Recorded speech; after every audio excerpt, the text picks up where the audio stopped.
Sebenarnya saya di-scam. Malulah saya nak cakap saya di-scam.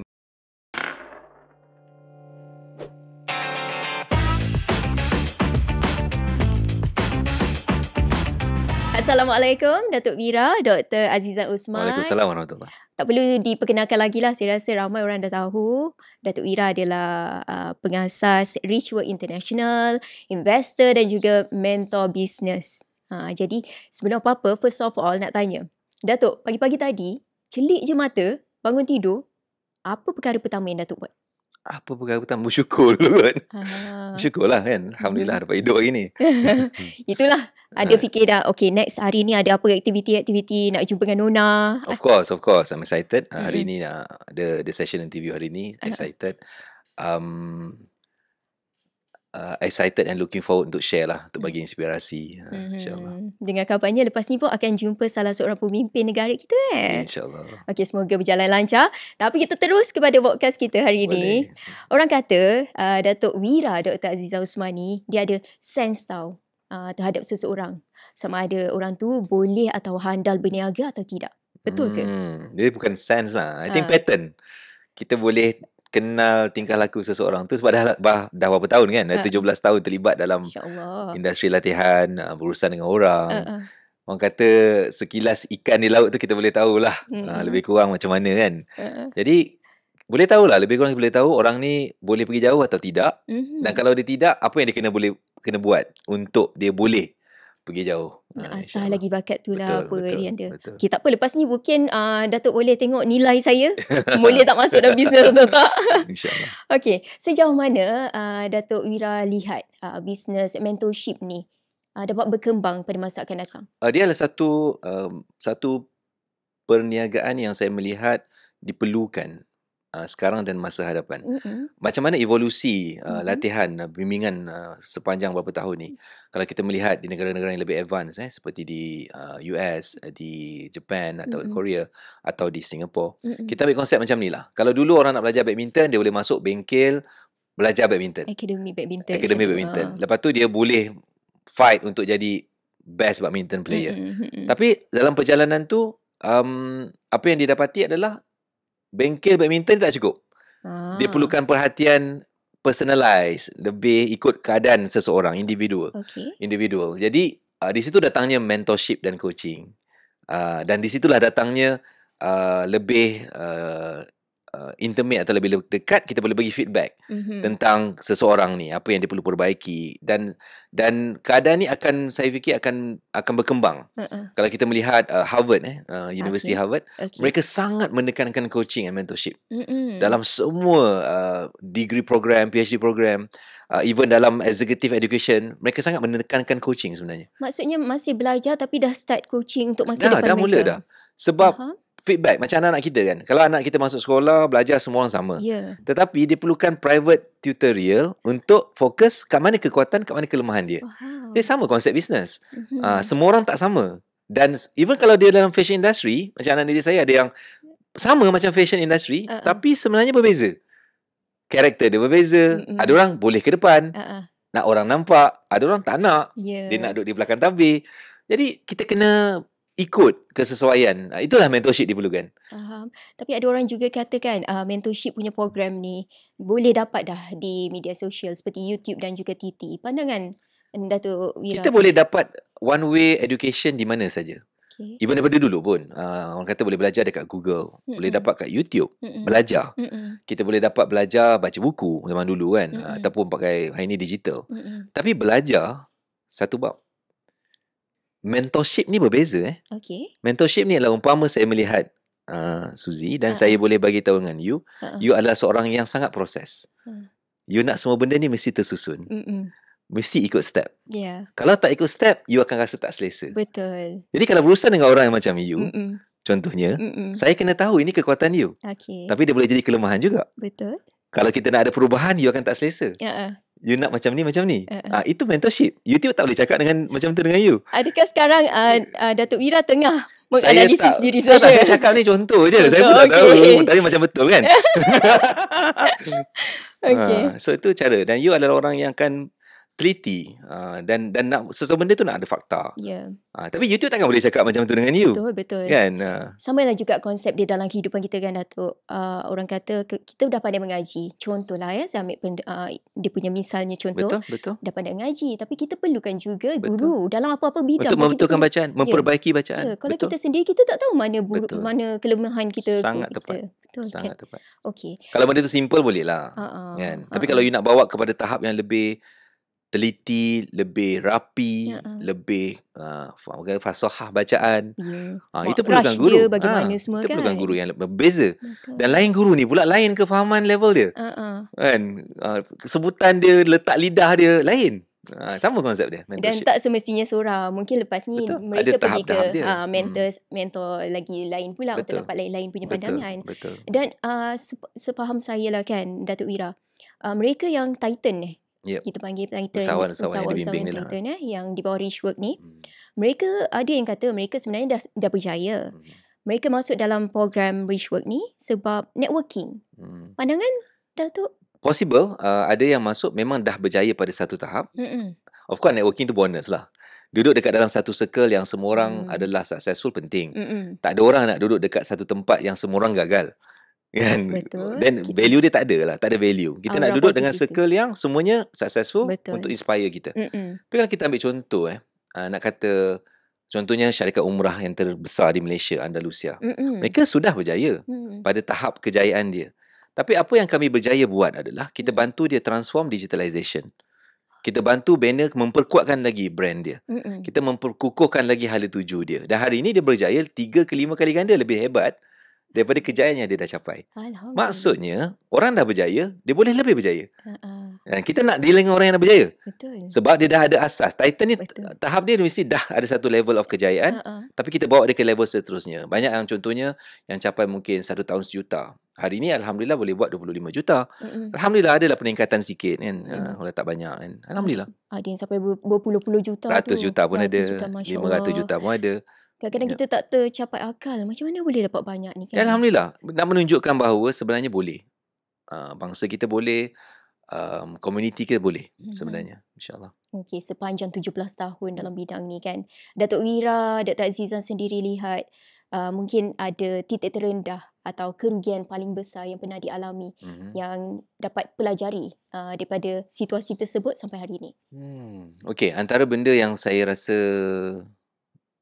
impacted pada saya adalah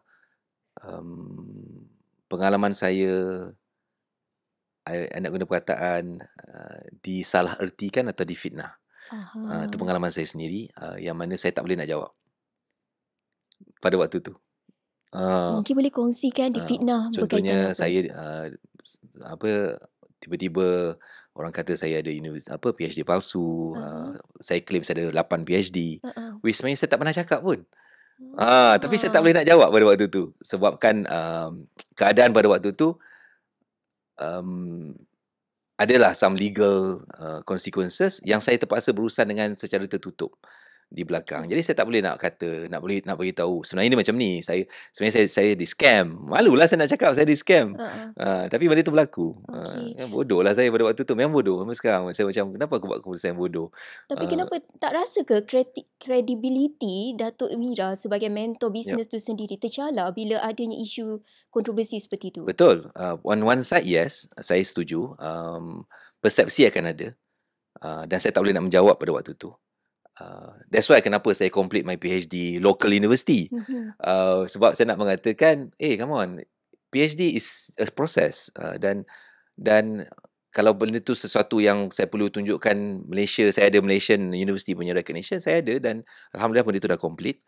Tapi saya nak mengatakan juga pada waktu yang sama, apa yang saya buat dalam industri dan result yang saya created, itu benda yang tak boleh nak dibeli. Sesuatu benda yang real, the result, the branding yang saya bina. Pada waktu tu, the whole controversy tu sebenarnya the lowest point sebab orang cakap tapi saya tak boleh nak jawab. Pada waktu tu saya tak boleh nak komen, saya tak boleh nak ni sebab because of some legal arrangement di belakang yang kita tak boleh nak openly say. Adalah benda yang saya tak boleh nak jawab sampai sekarang. Sampai sekarang Datuk membiarkan ia berlalu pergi. Saya tak boleh. Sebab saya guna perkataan saya di scam lah. Which is true. Saya ada scam tapi dia melibatkan banyak perkara yang di belakang yang saya tak boleh nak nyatakan. Okay. So maksudnya dalam podcast ni dah terjawab dah isu kontroversi tu. Yep. Datuk Wira, Dr. Azizan sendiri dah menjawab persoalan tu lah. So tak ada lagi lah. Dan I think that's driven me untuk complete my local university punya PhD. Dalam bidang pengurusan dan pentadbiran dalam bisnes dan juga di Asia University. Dan saya sekarang tengah buat di UPM. Fakulti Ekonomi, another PhD. Tapi kali ini menarik sebab saya menulis tentang polisi negara. National Policy untuk SME. Masya Allah. So it's a big work yang saya tengah buat ni. Bagaimana nak improve SME punya, macam mana negara berurusan dengan keusahawanan ni. Macam mana nak distribute money ni. Macam mana nak tracking performance mereka. Lagi mendalam, in-depth tu keusahawanan tu. Bukan saya tulis seperti saya ni Menteri Usahawan, apa yang saya nak ubah. Kalau saya Menteri Usahawan lah. Saya sebut tentang Menteri Usahawan, mungkin ada cita-cita. Saya tak ada isu kalau Allah berkehendak. Kalau saya boleh Semoga menyumbang kepada negara dan merubah landscape keadaan kewangan ekonomi negara, saya tak ada isu untuk menyumbang dalam apa saja cara. Mungkin ke arah tu dah nampaklah ke arah tu, Datuk Wira. Saya tak ada niat pun. Tapi saya cakap kalau benda tu perlu, I will do it. Kalau benda tu boleh membantu negara, boleh membantu pembangunan ekonomi umat, I will do it. Interview ramai usahawan-usahawan kan. Dia cakap lah sekian, buat sekian. Kita ni dah jumpa orang, kita macam wow, berkobar-kobar tau nak masuk bisnes. Tapi nak mulanya tu, Datuk, ya Allah, takut. Memang, macam tak reti kita takut lah. Kita takut macam nanti habis duit. Betul tu, jangan buat. Macam mana Datuk? Jangan buat kalau kita takut. Jangan buat benda yang kita tak reti. Tapi kalau kita tak cuba, orang kata kita tak tahu. Kalau you ada anak you tak reti berenang, you bagi tak dia masuk kolam renang yang dalam? Tak kan? You kata okay, kita nak cuba. Tak boleh, dia meninggal lagi. Tapi kena ada orang membimbing maksudnya. Exactly. Apa saja kita nak buat. Even saya belajar berenang pun, saya ada coach. Saya ni, umur satu tahun ni, saya nak belajar berenang. Setakat berenang cecah air, semua boleh buat. Yang betul-betul berenang yang dalam, betul. You perlu ada coach. You perlu belajar. I tak boleh lompat saja dan kita serah pada takdir dan tengok keadaan tu macam mana.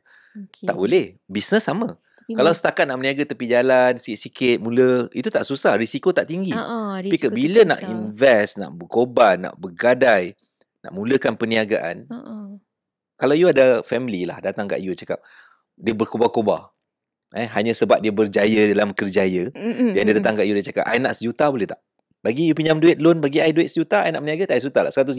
You bagi tak? Tak. Habis? You akan cakap apa? Baik kau pergi belajar dulu, cuba kecil-kecil dulu. Dah nampak dia result, baru aku bagi. Macam tu. Kan? Sama juga. Kenapa bank tak bagi kita loan?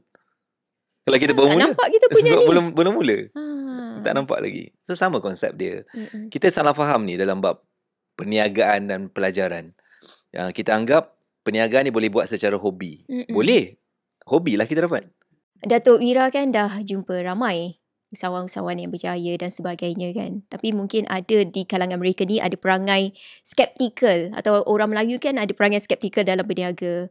Mungkin boleh beri pesanan tak mereka yang kita nak ubah?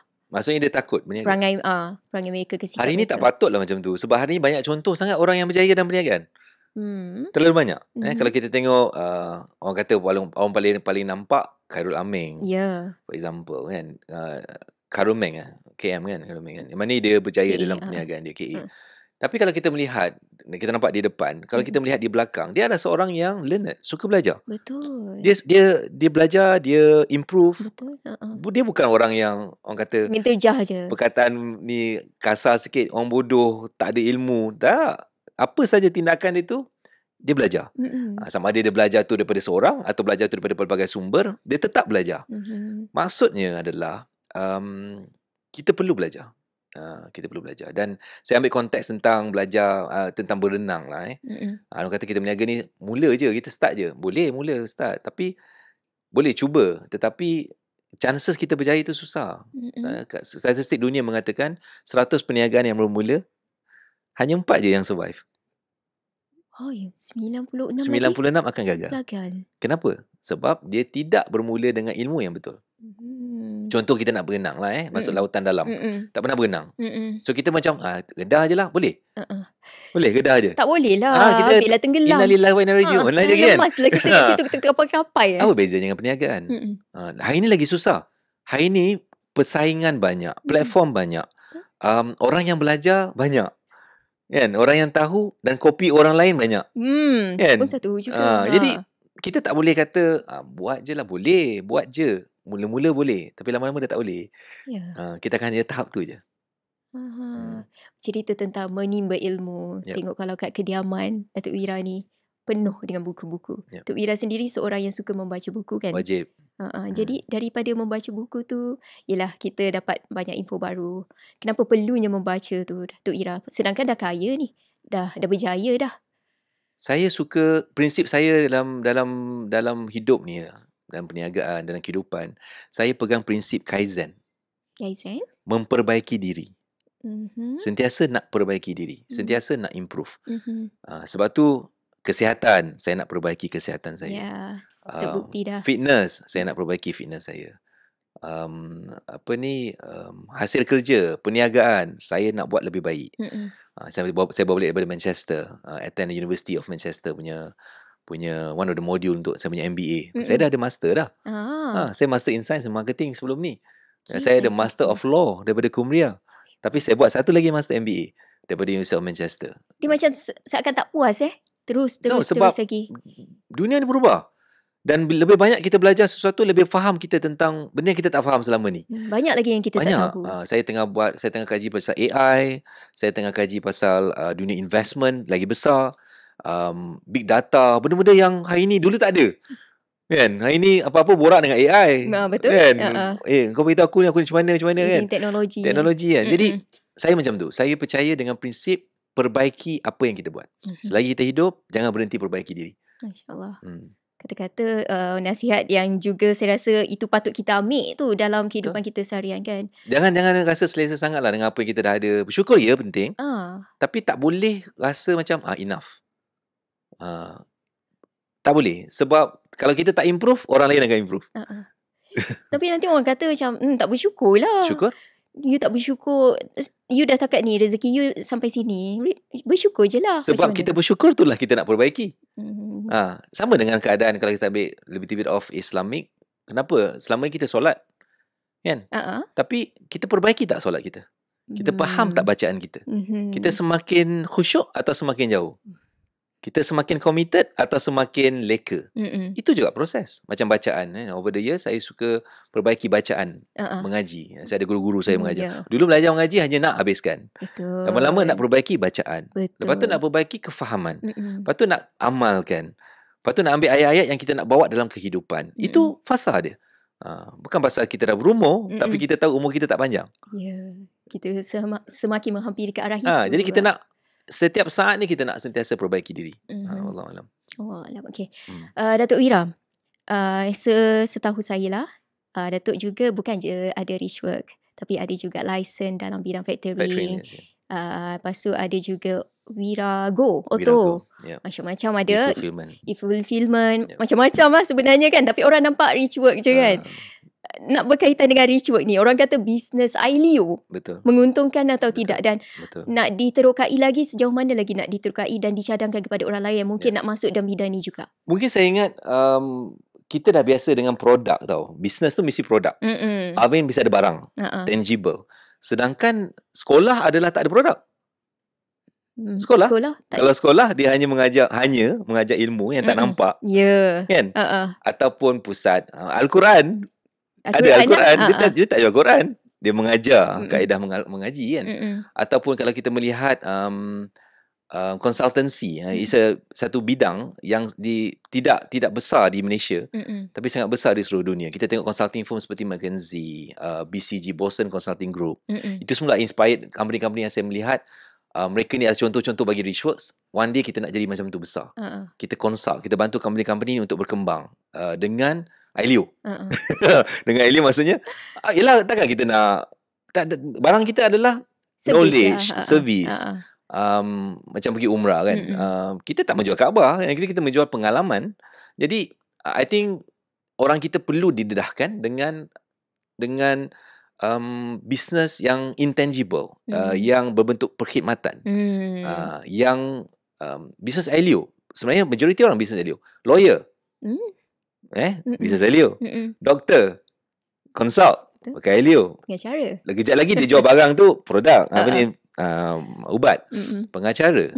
So, I think journalism. Itu semua adalah berkaitan dengan idea, kreativiti dan Ailio lah. Kan? Bagi saya, politician. Kan? Berkola-kola Ailio yang perlu dijual. Digunakan. I mean, as a point lah. Jadi, it's a business. Janji apa? Janji apa yang dia buat ni memberi value pada orang dan orang tu dapat outcome ataupun result daripada apa yang kita bagi. It's a business. At the end of the day, it's a business. Tapi kita buat Reshoots pula. Reshoots ni kita ada ekosistem. Dalam perniagaan kami ni, Reshoots adalah one of our stream business. Saya ada college university namanya Innovative, yang memang education kita lebih kepada work, apa dipanggil WBL, work based learning. Orang buat pelajar ni buat diploma, buat degree sambil bekerja.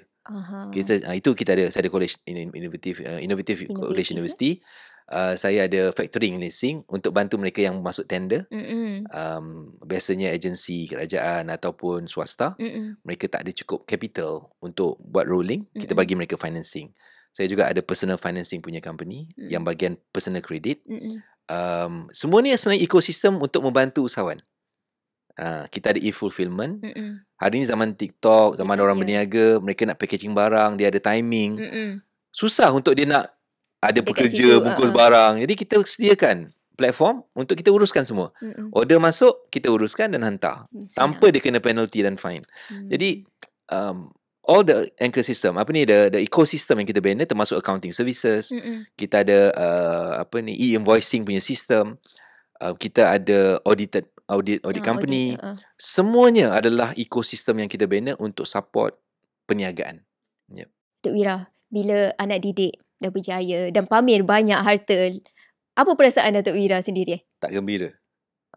Tapi itu ada, mereka menunjukkan mereka berjaya. Betul. Bukan, mempamerkan tu saya tak apa, tak suka. Kalau dia terlihat, tak ada masalah. Mempunyai kejayaan, dan mampu untuk beli sesuatu tu bagus. Tetapi kalau dengan niat untuk mempamerkan tu, saya tak suka. Itu bukan prinsip saya. Prinsip saya lebih kepada, kalau you berjaya, you bantu orang lain.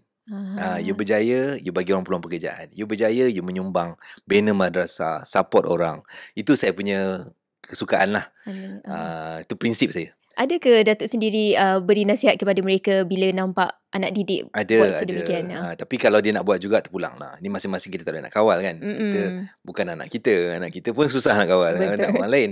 Tapi banyak nasihat saya adalah lebih kepada, kalau kita berjaya, kita mampulah. Tapi bukan buat tu sebab nak menunjuk. Niat tu kena cuba jaga sebaik mungkin. Sebab saya sendiri pun tak suka.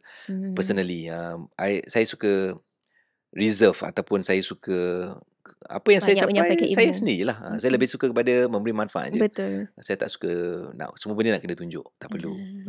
Biar orang sendiri tahu. Kalau dia tahu, dia tahulah, tak apa. Bukan kita sengaja lah atau saja-saja nak menunjuk kita ada benda ni, kita ada benda tu. Tak perlu. I don't think.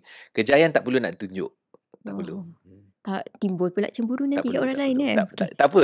Cemburu bukan isu dia. Isu dia adalah nak jaga hati. Jaga hati kita. Orang yang tak dapat macam tu lah. Takut orang, nanti apa orang rasa. Inspirasi tak ada masalah. Saya okey je inspirasi. Tapi kita cuba sebaik mungkin, bukan daripada angle nak menunjuk. Bukan.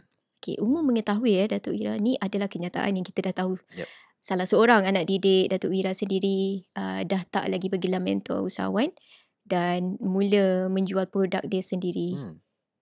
Komen bila tengok situasi anak didik yang dah mungkin mengalami kejatuhan waktu ini. Okay, saya personally advise dia untuk tukar sebenarnya. Sebelum ni? Saya yang advise dia untuk tukar daripada training kepada produk. Sebab saya melihat dia ada kekuatan tu.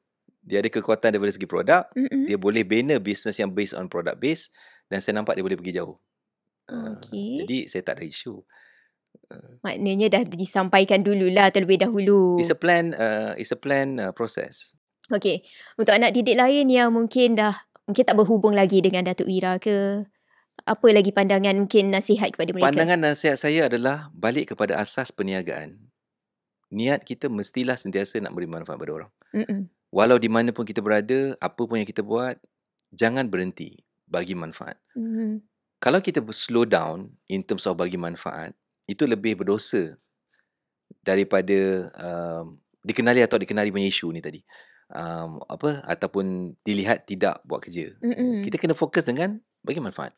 Sebab selagi kita bagi manfaat, selagi kita macam tadi kan produk kan. Selagi kita sebelum ni dia mengajar training, tapi sekarang dia gunakan produk dia untuk bagi manfaat. It's still something yang dia tengah buat yang baik. Dan jangan berhenti. Maksud saya jangan slow down dalam memberi manfaat. Selagi kita ni memberi manfaat, selagi tu kita akan ada manfaat. Dan kita akan dapat manfaat tu insyaAllah. InsyaAllah. Okey. Bercerita tentang bisnes. Selebriti sekarang pun banyak yang menceburi bidang bisnes kan? Yep. Mungkin ada tak selebriti tertentu yang Datuk rasa wajar untuk mereka masuk bisnes? Nasihat saya pada selebriti begini. Saya Norma Hakim salah satu anak didik kita. Alhamdulillah dah capai bagus dengan sales dia. Dan banyak selebriti yang saya pernah experience. Nasihat saya pada selebriti adalah ambillah peluang atas populariti yang ada ni dan bina perniagaan tu untuk jangka panjang, bukan untuk jangka pendek. Hari ni kita popular dan satu hari nanti kita tengok nauzubillah banyak yang dulu terkenal, hari ni bila tak terkenal, dia terpaksa minta tolong dengan orang. Sayang. Sebab waktu dia popular, dia sebenarnya boleh gunakan untuk bina perniagaan yang lebih sustainable. Itu nasihat saya. Mungkin pandangan Datuk Wira sendiri, ada tak selebriti yang Datuk tengok, oh ni ada sepatutnya masuk bisnes selain dia menyanyi je ke atau berlakon? Ada tak yang spesifik Datuk Wira nampak sendiri pemerhatian? Saya tak boleh sebut siapa. Tetapi saya rasa mereka ni ada kekuatan. Tapi bukan semua orang boleh berniaga. Bukan semua orang. Sebab dia perlukan ilmu. Tapi adalah di antara mereka yang ramai sangat. Ramai sangat. Okey. Tak apa, kita simpan rahsia tu. Kita cakap lepas ni belakang kamera. Okey. Lagi satu saya nak tanya kan. Usahawan-usahawan anak didik lah, especially under Richwork kan. Mereka ni dah berjaya. Tapi ada yang kata bila mereka berjaya je, cuci duit lah tu. Ada investor lah tu kat belakang dia. Seolah-olah kejayaan mereka tu dipetikai. Macam mana Datuk kita nak ubah persepsi tu? Saya tak pasti tentang cuci duit konsep tu. Sebab kalau itu salah lah. Kalau ada satu benda salah laku yang dibuat, LHDN ke, siapa yang patut handle lah. Tetapi yang saya suka nak katakan adalah dalam perniagaan ada investor tu normal je. Kalau ada investor, ada pelabur. Pelabur tu melabur dengan betul. Saya sendiri seorang pelabur. Saya memang pilih je company bagus, saya nak melabur juga. Kan? Kita nak bantu dia kembangkan bisnes tu kan. Macam ada few anak adik saya sekarang ni memang pelabur sedang mengintai. Which bagus lah, supaya dia boleh pergi lebih jauh. So saya tak ada isu tentang pelabur. Asalkan dia legal dan betul, bukan cara yang salah, bukan sebab orang lain nak cuci duit dan tumpang kat dia. Tapi anything yang illegal saya tak setuju lah, ataupun saya tak favor lah. Even company anak-anak saya kalau tak bayar cukai saya marah. Tak bayar cukai. Zakat, cukai tak bayar pun saya marah. Maksudnya Datuk menjaga kan, tak boleh macam biarkan je. Tak boleh. Kita hidup ada undang-undang. Itulah sebagai tugas mentor kan. Betul. Apa yang tak betul kita tegur. Betul. Okay, last question sebelum kita habis ni. Saya nak tanya jugalah, sebab selama ni saya cari-cari juga cerita tentang suri hati Datuk Wira Dr. Azizah Osman, tapi macam tak jumpa-jumpa. Ini bukan soalan CEO. Tak apa, di sebalik kejayaan suami tu kita tahu ada wanita hebat di belakangnya. Pasti ada. Mungkin boleh kongsikan pertemuan 3 bagaimana. Wanita penting dalam hidup saya. 3 okay. 3. Orang kata 3, ada lagi satu kotak. Bukan. 3 wanita penting dalam hidup saya. Yang pertama mak saya. Yang kedua isteri saya. Yang ketiga anak perempuan saya. 3 wanita penting. Yang lain dan wanita-wanita lain ni anak murid saya. Kan? Jadi cerita pasal isteri saya, yalah, memang dia lah orang penting lah. Yang berkongsi rasa, berkongsi thoughts atau pemikiran, berkongsi cabaran yang saya lalui, memberi saya kekuatan. Pastinya wife saya lah, definitely. Siapa nama wife tu? Hasdiana Ahmad. Okey, mungkin detik perkenalan dulu. Ada berapa lama? Mungkin boleh kongsikan. Very unique lah, sebab saya interview dia. Okay. Saya interview dia bila dia memohon kerja kat syarikat saya. Previous company. Dia datang interview. Masa tu office saya dekat Bukit Bintang. Dia datang interview. Saya interview bakal isteri sebenarnya. Ini jarang saya cerita ni. Tak pernah cerita ni. Saya interview dia. Dan dia tolak tawaran kerja. Dia dapat tapi tolak. So dia lalu 3 proses. Dia ni background dia law, belajar law. Dan dia apply syarikat saya tu masa tu advertising, marketing. So dia apply untuk buat marketing lah. Okay. Jadi dia proses sendiri dia lalui. Dan dia dapat tawaran. Bila dia bagi tawaran, dia tolak. Bila dia tolak, saya bersyukur. Sebab prinsip company saya adalah saya tidak boleh ada sebarang relationship lah dengan anyone yang bekerja dengan syarikat saya. Jadi bila dia tolak tu saya macam ada harapan. Macam ada harapan. Tapi tak tahu lagi masa tu. But that's where yang saya boleh ada communication dengan dia tanpa ada isu pasal kerja atau tidak, sebab dia tak kerja dengan saya kan. But dia end up buat chambering everything. Dan lepas tu saya pun buat keputusan untuk menyuntingnya lah. Semoga rumah tangga yang dibina berkekalan hingga ke syurga. Amin. Okey. Mengakhiri podcast kita, pastinya kita nak tahulah kata-kata semangat, suntikan inspirasi daripada Datuk Wira Dr. Azizah Osman yang orang nak menjadikan inspirasi dan boleh mereka gunakan dalam kehidupan mereka, mungkin dalam perniagaan mereka seterusnya selepas ni. Nasihat saya ataupun apa yang saya boleh katakan adalah hidup ni peluang. Peluang Allah bagi untuk kita buat yang terbaik. Setiap saat, setiap hari. Lepas tu saya kata tadi, bangun pagi, first thing yang saya buat adalah bersyukur. Sebab ada juga orang yang bangun pagi dah tak boleh bangun dah. Kan? Sampai waktu pagi tu dah habis dah time dia. So bila saya boleh bangun pagi, memang saya akan bersyukur dan saya akan buat yang terbaik hari ni. Seperti hari ni adalah hari pertama dalam hidup saya. Itu cara saya. Hari yang pertama. Kadang orang tanya, kenapa saya sibuk setiap hari? Saya cuba nak buat yang terbaik. Sebab saya tak tahu besok saya ada tak. Dan semalam dah habis. Singkat, ringkas dan padat. Terima kasih atas perkongsian Datuk Wira Dr. Azizah Osman. Terima kasih banyak. Saya sendiri personally dapat manfaat ilmu yang dicurahkan. Semoga ia berguna juga. Lepas ni saya nak mungkin Dr. Azizah, Datuk Dr. Azizah boleh kongsilah kan dengan kita tim-tim Nona apa yang sepatutnya kalau nak masuk bisnes kan. InsyaAllah. Terima kasih. Semoga kita berjumpa lagi di lain episod, di lain perjumpaan. Terima kasih. Assalamualaikum.